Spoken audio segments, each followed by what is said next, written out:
Good evening, everyone, and welcome to the Brian Crombie Radio Hour. I've got a really interesting discussion tonight for you about cults.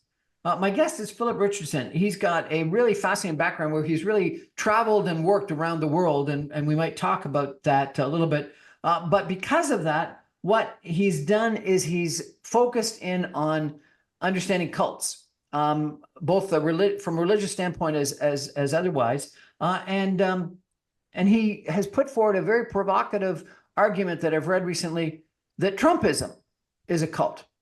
And so I thought it'd be really interesting to chat with Richard. Thank you, with Phillip Richardson. Thank you so much for joining our show. Brian, thanks very much. It's a real privilege for you to offer me this opportunity to share my views with you and your listeners and viewers. I want to say at the outset that these opinions are my personal opinions and are derived from my own personal living experience. As you say, I've lived in a variety of different cultures around the world, and naturally, you would imagine that somebody who does that has to be curious about the cultures in which they live. And so, as a lifelong learner, I've had the opportunity to really get into the foundations of their cultures. So, I've lived in Islamic culture. I was lived and worked in the United Arab Emirates. I lived and worked in India, so I naturally interacted with a lot of Hindus and Buddhists. I lived and worked in China, and while a lot of people might think that it's strictly an atheistic society, they'll be surprised to know that 500 million people living in China are Buddhists. So there's a lot of variety that I've had inputs from, shall we say. What took you to all these different countries? You were in the product development business, I understand? Yeah, I was very blessed to have had a career in which I was a developer and operator of regional shopping centers and smaller projects in Canada and the United States. And when the Crown Prince of Abu Dhabi appointed a new CEO, he reached out to me because I have the skill sets they needed to construct their 12 billion US dollar project called Ferrari World at Warner Brothers theme parks with a major super regional mall. So I was very blessed with the opportunity, and my learning curve went straight up the day I joined. What an incredible experience. And how long did you live there? I lived there for 3 years. I then moved to India for 6 months. And I then moved to China for 3 more years, all the while leading projects of a variety of sorts. And during those travels, why did you become interested in cults? Well, it was a byproduct of another aspect of my curiosity. I tend, because I've got a bit of a scholarly background, I'm a published author of 4 books. Basically, I've got an appetite to learn about the cultures in which I live and their particular characteristics. And so probably the best document I ever read was a book called When Cultures Collide. And it's written by Richard Lewis. In it, he depicts the characteristics, particularly from the standpoint of negotiation, that each culture has, and it's really the touchstone work. And so it led me to try to understand better about the thinking processes and the belief processes of the various cultures in which I was working. So that was the origination of my curiosity. But it naturally led me to the belief systems in the cultures that I was working, because clearly they guided the thinking and actions of the people I was interacting with. And so that's how I came to learn more about the aspect of cults. What is a cult? Well, it's a very interesting question. I'm going to read a definition that I took from Wikipedia. It's brief, but I think it's helpful. A cult is a lay term for a group perceived as requiring unwavering devotion to a set of beliefs and practices considered deviant outside the norms of society, typically led by a charismatic leader who tightly controls its members. So that's, let's call it a generally accepted definition, although there are many takes on that. So that is what we define as a cult. Now, the history of cults is very interesting. Firstly, I made mention earlier that it crosses all cultures. Cults exist in every culture. And in fact, I tend to look upon them as proto-religions. And why I do is very few survive, but those that do often morph into religions. So as an example, when I'm a Christian, but when Christ lived, he had no ambition to create a religion called Christianity. His behavior, his reactions were to what he saw as violations of the basic principles of Judaism. It was only later when Paul wrote the Bible that basically it formed the basis for a cult, and then subsequently it morphed into a religion today with 2 billion members worldwide. Islam is another example. When Muhammad, was led his tribe of Bedouins in the desert in the 600s AD, he really wasn't intent on creating a religion, but what happened was that small group of Bedouins became a larger and larger group as history moved along, and here we are, 1,500 years later, and there's 1.5 billion Muslims worldwide. And this applies to other religions as well. So are you saying all religions are cults? No, I'm saying they once may have been cults, or as per our definition. And when we look at the history we know about, there was a resistance to their adoption and so on. So basically, it's a sort of a process by which religions may have once been cults, but became more organized belief systems, which we call religions. I like Mahatma Gandhi's famous expression, and it describes for me what I think when I've got the international perspective that I have. He basically said, God has no religion. And what he means by that is that we select our ways of observing and following God in our own styles, and it's a byproduct of our cultural backgrounds and so on. So as a result, we can, without being pejorative, we can describe religions as having once been cults. I'm afraid I can't hear you, Tony. Phil, we got to take a break for some messages. We're going to come back in just 2 minutes with Phil Richardson talking about cults. Stay with us, everybody. Welcome back, everyone, to the Brian Crombie Radio Hour. Phil Richardson is my guest tonight. He has put a very provocative post on social media recently that he thinks Trumpism is a cult. And we've just talked about what a cult is and his experience with cults and the like. Phil, in the middle with just over a week to go before the U.S. election, why are you, a Canadian, posting that you think Trumpism is a cult? Well, it's a very good question, Brian. Thank you for that. Well, I always remember, back in the days when I was in university, that the relationship between the United States and Canada was described in my political science classes as being an elephant dancing with a flea.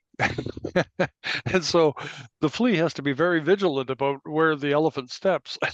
And where the trunk is swinging. Yeah, that's particularly true. So the result is that as a Canadian, and I advocate for most Canadians because of the importance of our relationship with the United States, to be vigilant and to listen to what is happening there, so that we can better understand what's in it for us as the Americans decide who the next leader is going to be for 4 years.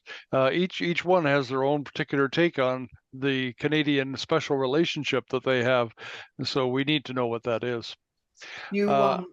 Sorry, go ahead. I was going to say, we because I realize time is limited for you and for your listeners. The the reason why I am interested, I've just given. But I think that that there's some aspects to cults that I think are very important to take into account. And why do they arise? And we've covered, their history over time.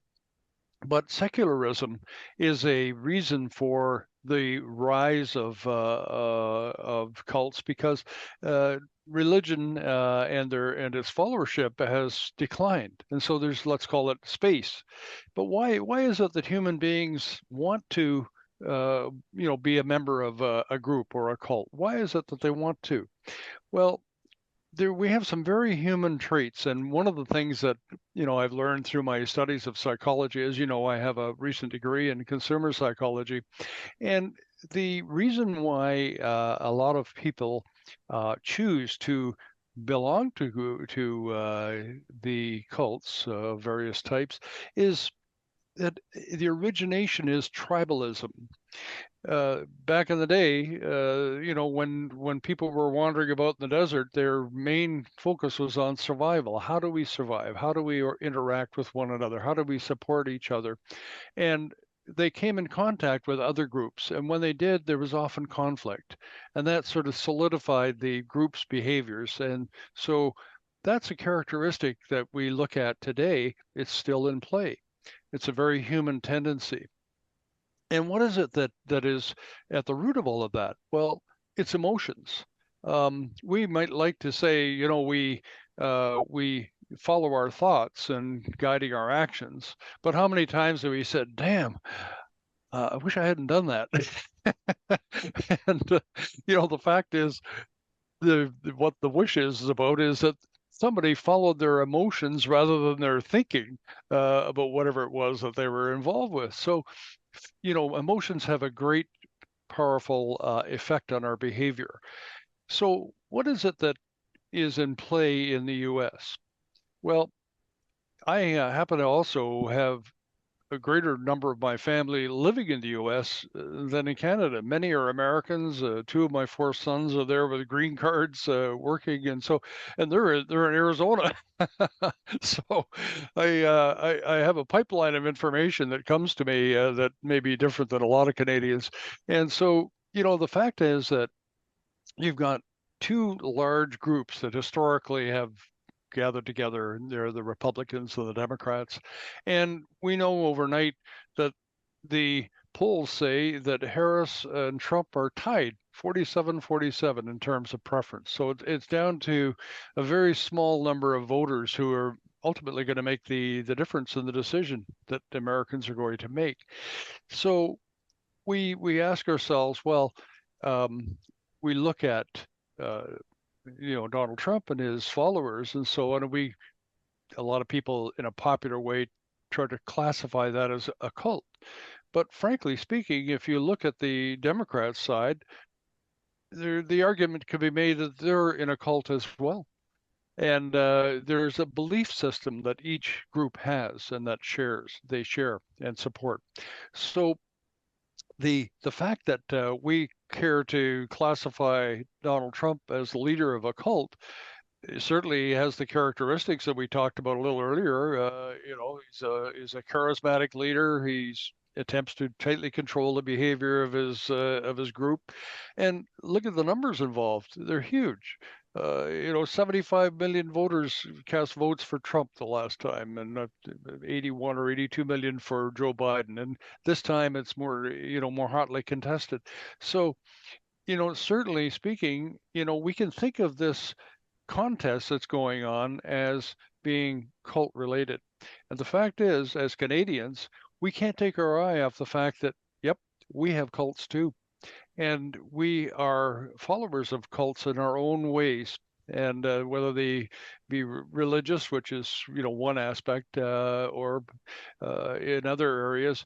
And the fact is that we can learn for ourselves, the dynamics of these organizations and think about them in deciding how we're going to behave. So that's where my interest lies, and it can't get more personal than having family in the middle of America, can it? But then you take it farther, much farther, and you You quote people that commented about uh, Hitler, and that people of good people of America, whatever you wish more, good people in Germany would have done in 1931. Do it now. You're Well, suggesting that the United States, the people in the United States, are comparable to people in Germany in 1931 when they voted Hitler in and didn't realize where he was going long term? well, unfortunately, that example that I gave is a real one, and we understand its consequences. The fact is that there are certain policies that Trump has, for example, that a lot of economists, for example, have taken issue with as to the future of America's economies. In addition to that, there are the attitudes that he has expressed relating to our allies, who we formed together with 70 years ago in NATO, the North Atlantic Treaty Organization, for our mutual protection. And so, the consequence of the decision of, let's say, selecting Trump as the next president could be that, in fact, those major decisions could favor conflict in the world. And that conflict could take any form up to and including World War III. So Seriously, you think that we're at risk of World War III if Trump is elected? in 1937, we didn't think there was going to be a World War II. You quoted, you didn't write this, but you quoted and passed on a quote by a scientist, futurist, award-winning author and novelist by the name of Stephen A. Schwartz. And he was commenting on this article that's been in the press quite a bit in the Atlantic about Trump saying that he needed the kind of generals that Hitler had. And Stephen Schwartz said, if I wrote a character like Trump in one of my novels, no publisher would publish it, deeming the character too repellent to be believable. And yet, it tells everyone a lot about a large segment of America, voters, that they will vote for this cartoon horror show. There has been no other political figure in American history as vile, dishonest, and vulgar as Donald Trump. Do you agree with that? What I espouse and what I support is the fact that he's right. There's a very large group of Americans who have decided that they wish to support Trump, notwithstanding all of the things that he may have said that are repellent to many people. And in the light of that, I would have to say that you must, when you're faced with a potential tyrant, you must take into account what he says, because he is telling us what he's going to do and what he believes. So, to that extent, the result of the American election could be a world-changing event. And it certainly impacts we as Canadians very much because of our integration of society. You also posted, only Harris has shown the skill of leadership by inclusivity needed for us to survive. Well, there is what I'm referring to. There is the fact that she describes herself as a candidate of hope.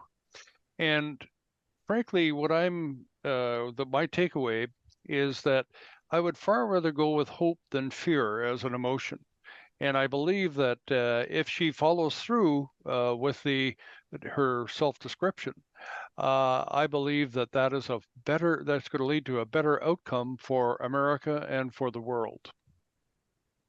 But as you pointed out just a few minutes ago, they're tied at 47% each. And if Trump is so vile as Stephen Schwartz commented and you repeated, and Harris has got the leadership capabilities to actually, play the role, be the president, and as you say, sort of keep us out of World War III. She has the skill of leadership by inclusivity needed for us to survive. You're not talking about prosper, but to survive. Why are they tied? Why are so many Americans supporting this individual that, and again, it's not what you said, but it's what someone who you recommended said. There has been no other political figure in America history as vile, dishonest, and vulgar as Donald Trump. Why are so many Americans? Why, your sons live in Arizona. They probably speak to lots of different people. I've got family and friends and business associates in the United States that are supporting this gentleman. Why? And I too have associates in the United States who are supporting, and they're by no means stupid. They're intellectually very capable people. They're very smart and so on. So they draw on their conclusions in a logical sort of way. I tend to differentiate it between a sort of a functional orientation, in other words, transactional. I'm going to get this if I support Trump, as an example, as compared to one of You values. get $1 million from Elon Musk. That's right. There's a good example, and so we have to remember that that we're dealing with oligarchies, not necessarily democracies, in both Canada and the United States, and consequently, those who have the financial capability to sort of modify their direction are hard at work to do that. And Elon Musk is perhaps a good example of that. But back to the fundamental question, I think that you've got a contest between values and transactionalism. And I think that for very logical reasons, each party has made their choices based on those different values. Okay, transactional, I understand. I don't agree with it, but I understand it. And values, I understand it, but vile, dishonest. I don't understand it. And let me take it one step farther, because you talked about cults. You know, evangelical Christians that supposedly believe in Christianity, in the Bible, supporting someone who has had more issues that I would say are unchristian and are sins than anyone else, as Schwartz said, in history. Why are they supporting? Because the values are the opposite, I would have thought. They are, and what it reflects is a choice that has been made, namely to go for transactional outcomes. So, without tarring them with all with the same brush, you can perhaps classify their behavior as saying, okay, we favor pro-life. We don't want abortion in the United States, and Donald Trump has gone a long ways towards providing that, leading the upset of Roe v. Wade, for example, and so that's their dividend, shall we say. But that's a choice that they made to be transactional rather than value driven. And I can't account for it. I can describe it, but that's what I believe is in play with the evangelicals who vote for Trump. What's going to happen? Well, Brian, if you have any better information on that than me, let's invest. No, I'm serious. What do you think is going to happen? You've suggested that there's this cult, and in cults, we've got lots of examples where people do unbelievably crazy things as they follow their cult leader. And Jim Jones taking Kool-Aid and killing themselves. And you're suggesting that there's something akin to this situation that happened in Germany in 1931, and lots of people have reminded us that Hitler was elected. He didn't take power by force. He was elected, and it was a lot of people that were transactional at the time. People that were running the big businesses, the big banks in Germany that thought that he would be good for the economy and put up with some of the crazy things and thought they could control him, and that he would be controlled. And then after he was duly elected democratically, he started outlining. And in fact, I was at a seminar a year ago at Harvard Business School where they went through the history of Jewish leaders of major German banks that were supportive of Hitler, even though Mein Kampf was published and they knew his anti-Semitism and his attitudes, but they were supportive of his economic policies and thought he would be good, and then found out a couple of years later that they were not human, according to him, and yet people voted him in. What's going to happen in the United States? Are people aren't holding their nose and voting? As you say, they're transactional. They think that this guy's going to be better for them. That's right. The best prognostication I can make is that on day one, after the selection and certification of the next American president, you still are left with an enormously large group of people who oppose that president. And so that situation doesn't go away. That's the way it is now. That's the way it's going to be. Um, as a result of that, there's a lot of risk built into the potential future.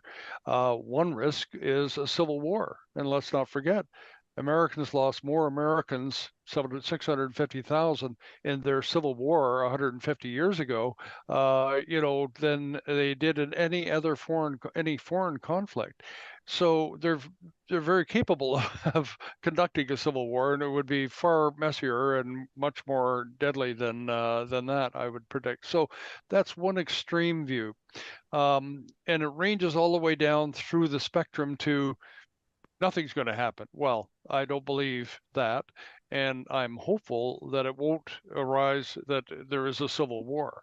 But the fact is, those conflicts, those clashes are still going to go be ongoing. It's a dynamic that's baked into the American society. And so if you ask me what I think, I'm hopeful that it'll be middle of the road, that the conflicts will continue, but there won't be horrific outcomes. That's the best I can say. But this is different, I think, isn't it, than usual? Because as some people, lots of people have suggested, um, if all the swing states go for Trump, he would have over 300 electoral votes. He would, in that kind of a situation, likely win both the House as well as the Senate. And some people are suggesting that given another Trump presidency, there's one or maybe two Supreme Court justices that will end up being appointed during the next 4 years, and this could change America.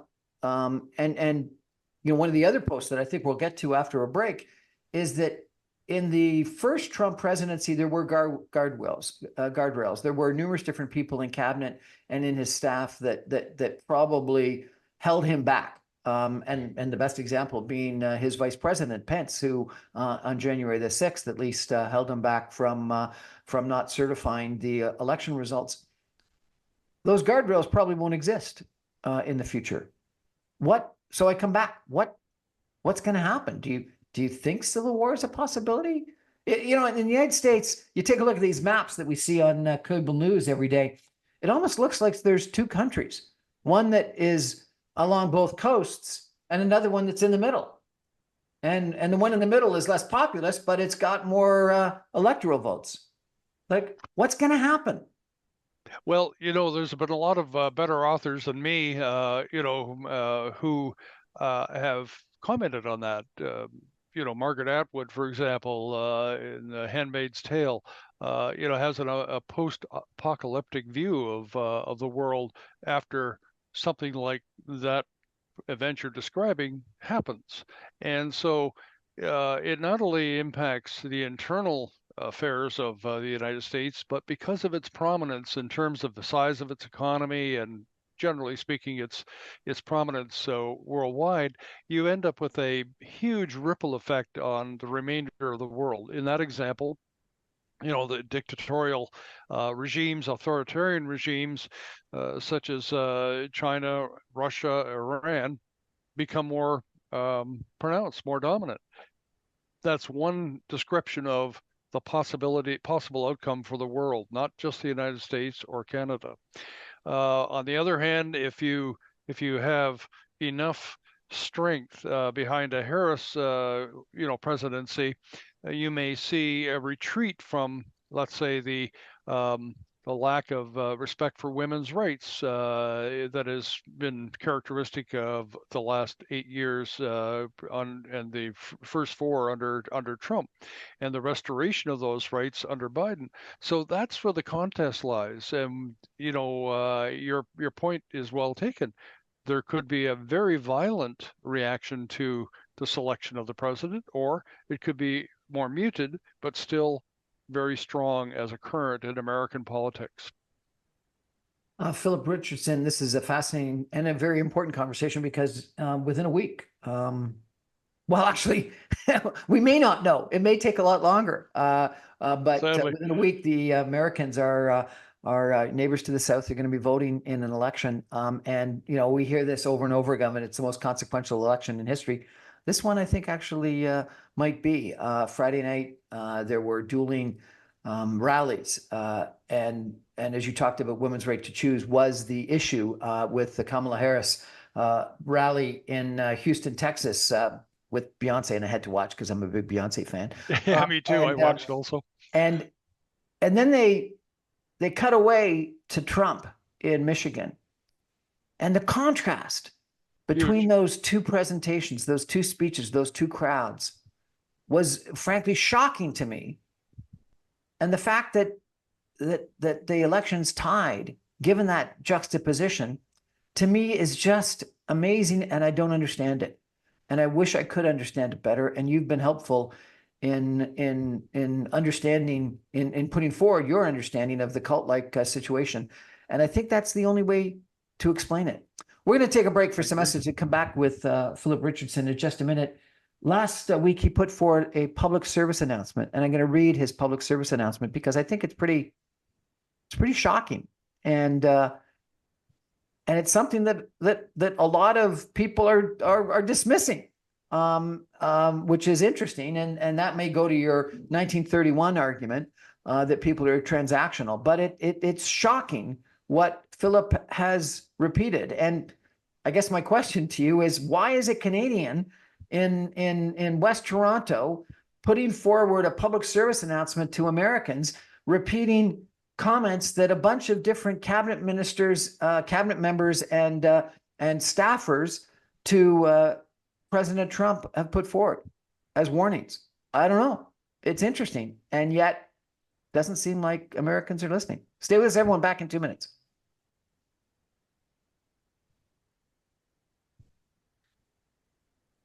Welcome back, everyone, to the Brian Crombie Radio Hour. Phillip Richardson is my guest, and he's made some very provocative, interesting posts about what's going on in the United States right now, given this election that's coming up in a week's time.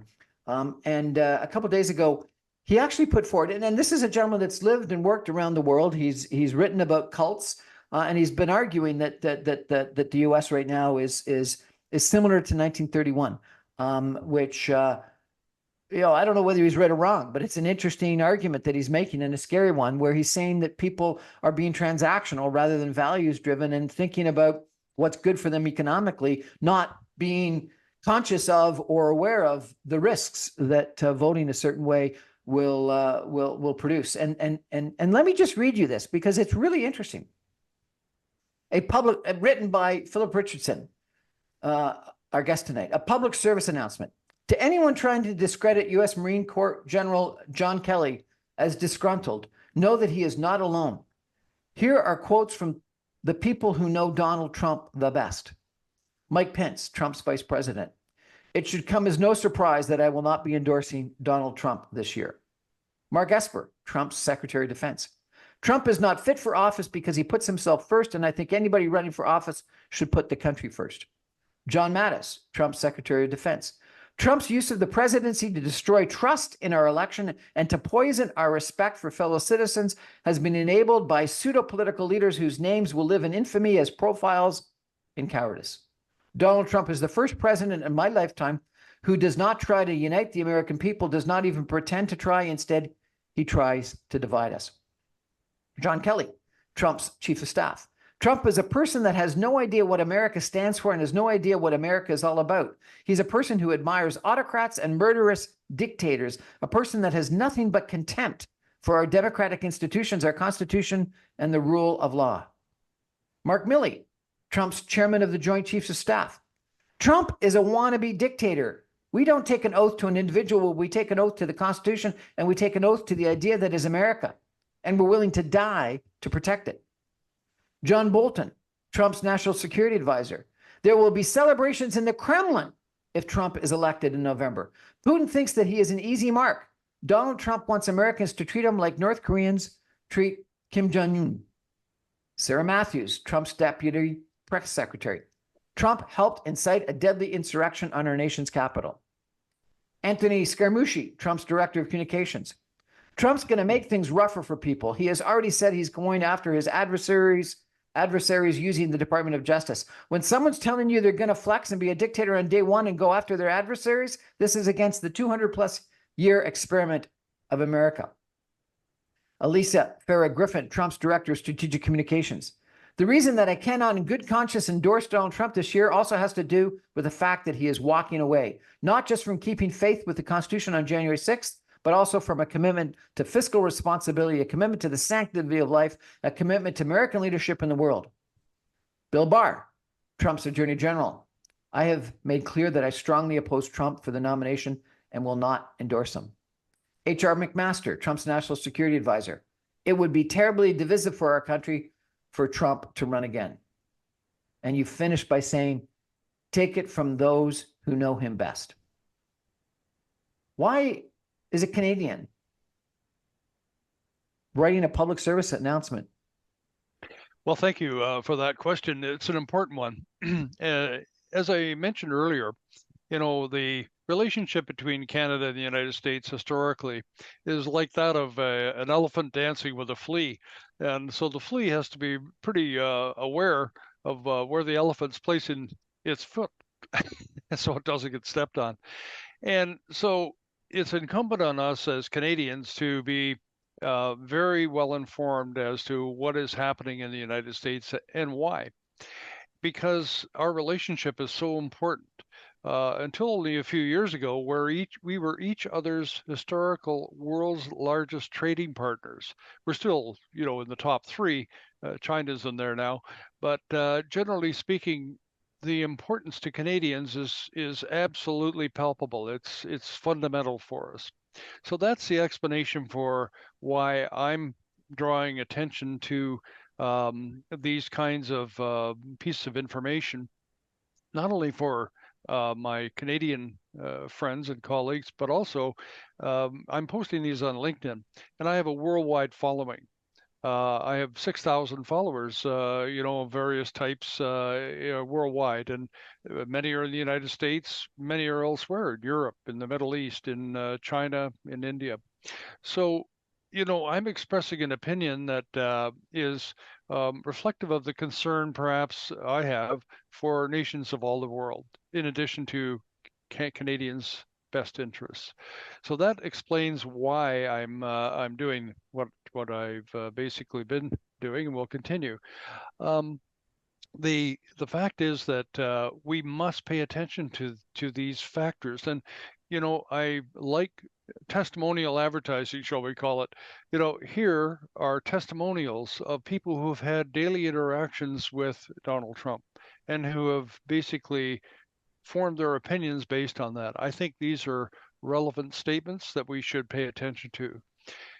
The fact is, if, let's say, Trumpism is a cult, the likelihood of those who are members of it to listen to this information is probably non-existent. I have friends who've reacted to that post who are American, who happen to be supporters of Trump, and they get into all the whataboutisms that here's what 100 generals and retired admirals have to say in favor of Trump, and so on. So it's pointless to have that kind of discussion. So the people who are going to be influenced in the United States are the independent voters, and there's a thin sliver of them that occupy the space between the Democrats and the GOP.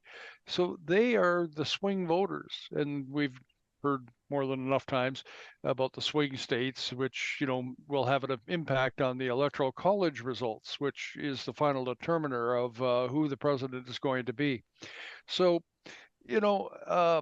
I could remain quiet. Sure, that'd be easy. It probably doesn't please some of my clients who happen to be, believers in Donald Trump. I take that risk. But at the same time, I think that it's important to be able to stand up and speak, and to speak truth to power, and that's what I'm doing. Will Donald Trump, as a president, be good or bad for Canada? That's a very big question. my particular opinion, if you want a one sentence reply, would be he would be bad for Canada. Why? Two reasons. Firstly, the tariffs that he's proposing, which are basically a regressive tax, would impact Canada as much as it would any other country in the world, and would be detrimental to our businesses and our economy. That's number one. 20% tariffs on all foreign goods. Yeah. So, that's bad for us. It's bad for Americans because the citizens are the ones who pay for it, the U.S. citizens. But it puts a dampener on the actual trade. The intention, I assume, is to generate more self-sufficiency on the part of the United States, by renationalizing certain, suppliers and so on. Can I But ask you a question? And yeah, I want to go back to your second reason in a second. But why does this make sense? The U.S. has, an unbelievably low unemployment rate. The stock market is an all-time high. Inflation is under control. Reshoring to a certain extent has already taken place. A 20% tariff is really the end of the globalization, the free trade, the expansion that we've seen over the course of prosperity worldwide over the course of the last several decades. Why is this 20% tariff idea holding such attraction in the United States, particularly when so many economists are saying it'll cause a dramatic reduction in GDP, an increase, as you say, in the cost of living for Americans, probably spur inflation again, and a recession. And a recession. But people like it, it seems. Why? They don't understand it. And the reason why I say that is, even though you and I do understand that tariffs are a regressive tax, is that there's been an undermining in the authority of experts. I mean, take the pandemic as an example. When not to say I particularly advocate the statements of all the experts who weighed in on it and who influenced outcomes. When you think about it, the fact that there was a huge amount of doubt that had crept into the American mentality about the effects of the pandemic, and unfortunately, they suffered twice the rate of deaths as did we in Canada, as an example, and worldwide, as a sad dividend. The fact is that there is this doubt that's been sown, and we can lay it at the feet of the technology companies that have been working assiduously to enhance their profits by introducing algorithms that motivate and guide people's behavior. And so, the result is, Brian, that you can lay it at the feet of a lot of different people, but technology and its instantaneous connectivity with people worldwide has probably promoted this effect. It's intensified the effect. And people are living in echo chambers, listening to people that are spouting what they want to believe, rather than necessarily the so-called experts that we would have listened to in the past. 100%. Yeah. And so, the bottom line on it is that the genie is out of the bottle. That's a reality. It's been further accentuated by the introduction of AI, and we all have our own opinions about what its impact is on our human dynamics and our relationships and so on. You were going to give me a second negative impact to Canada. I cut you off. I apologize. What was the second impact? The second impact has to do with our security arrangements with the world. Now, on the one hand, the U.S. would mandate that because we're part of NORAD, and I was just as an aside, one of my life experiences was I was very honored and proud to be the honorary colonel of Canada's North American Air Defense Command squadrons and wings, 22 wing and 21 squadron, for 14 years. So I have a military perspective on this as well, and that's where some of what I have to say comes from.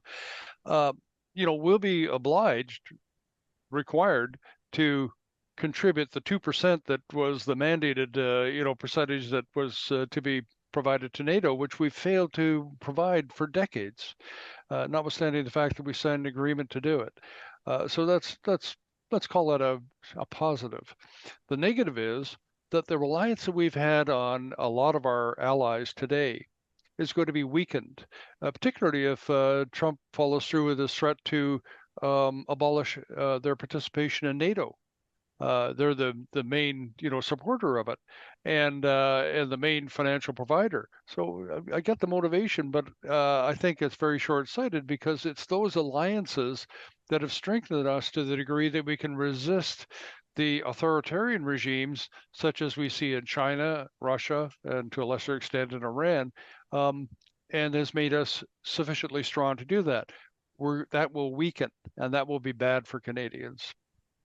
We're going to take a final break for some messages and come back in just 2 minutes with Phil Richardson talking about what's going on in the United States federal election that's happening next Tuesday, and his assessment that Trumpism is a cult, and a public service announcement that he's put forward, warning Americans of Donald Trump and his prolific, whatever the word is, and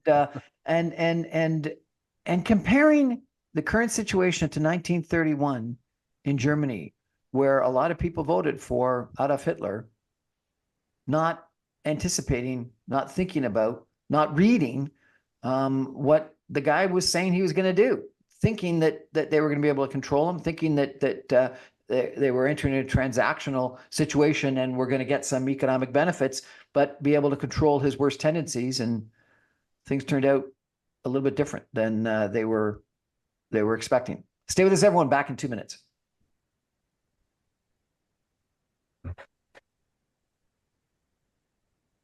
Welcome back, everyone, to the Brian Crombie Radio Hour. I've been chatting with Phillip Richardson. He is an international business person. He's traveled the world. He's been a study of politics. He's been a student of politics. He's been a student of cults. And he's put forward the argument that Trumpism is a cult. He's put forward public service announcements about a bunch of the cabinet members in Trump's cabinet and other people on his staff, from a communication standpoint, from a national security standpoint, from a justice standpoint, et cetera, that have warned the Americans about Trump.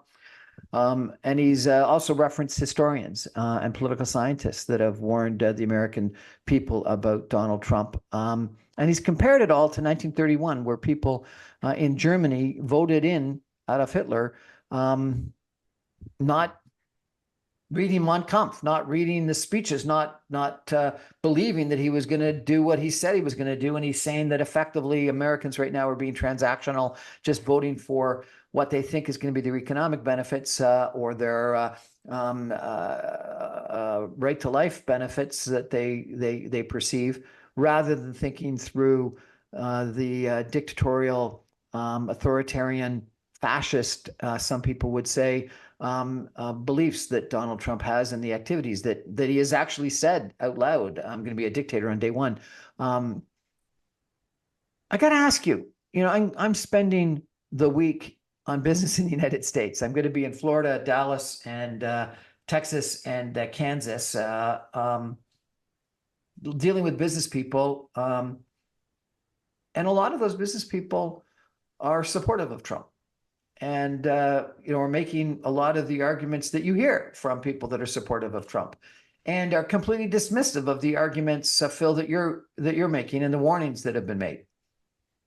What do you think you and Canadians need to do, if anything, in this week before the U.S. election? Well, thanks for that question, and thanks for the opportunity to have a discussion today, Brian. I don't proclaim myself as an authority by any means. I'm very interested in the outcome, as I think most Canadians should be, if not all. I have the extra aspect of having many American relatives, including 2 sons, 9 grandchildren living in Arizona. And so, I have an extra concern, shall we say.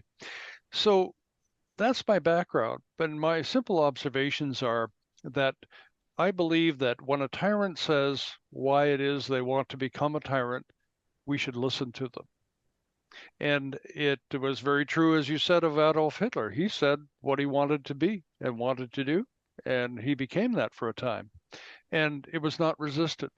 And that's on account of people in a position to do something about it. The American voter didn't, in this example with the current election, they haven't necessarily exercised their um, logic and taken advantage of the experts who are making these descriptions. So as Canadians, there's not much more for us to do than to look at what is happening, try to understand it, and try to react to it. We've always had a history of, at least in modern times, of adjusting to what the American circumstances are and to attempt to prosper from it. I mean, we've engaged in a whole variety of things like the Auto Pact and so on economically. We ourselves are great investors in the United States, as you are and know. And so, we've tried to navigate our way through this maze that is America. And that's something that we need to have knowledge to be able to do in the future. Phil Richardson, thanks so much for joining us and sharing with us your perspectives, your analysis, your assessment. It's going to be a roller coaster of a week, and I fear maybe longer than a week as we await the decision of our U.S. Friends, neighbors, cousins, family members, business associates, etc. I hope they make the right decision. I hope they make the right decision for America, for Canada, for the world. And I think that your warnings are well founded, and I really appreciate you making them. Thank you, sir. God bless our American friends and allies and cousins, and God bless us. That's our show for tonight, everybody. Thank you for joining us. I remind you, I'm on every Monday through Friday at 6 o'clock on 960 AM. You can get all my podcasts and videos on podcast servers and social media and on YouTube as soon as the radio show goes to air. Good night, everybody. Thank you, Philip. That was excellent. Good evening. Thank you.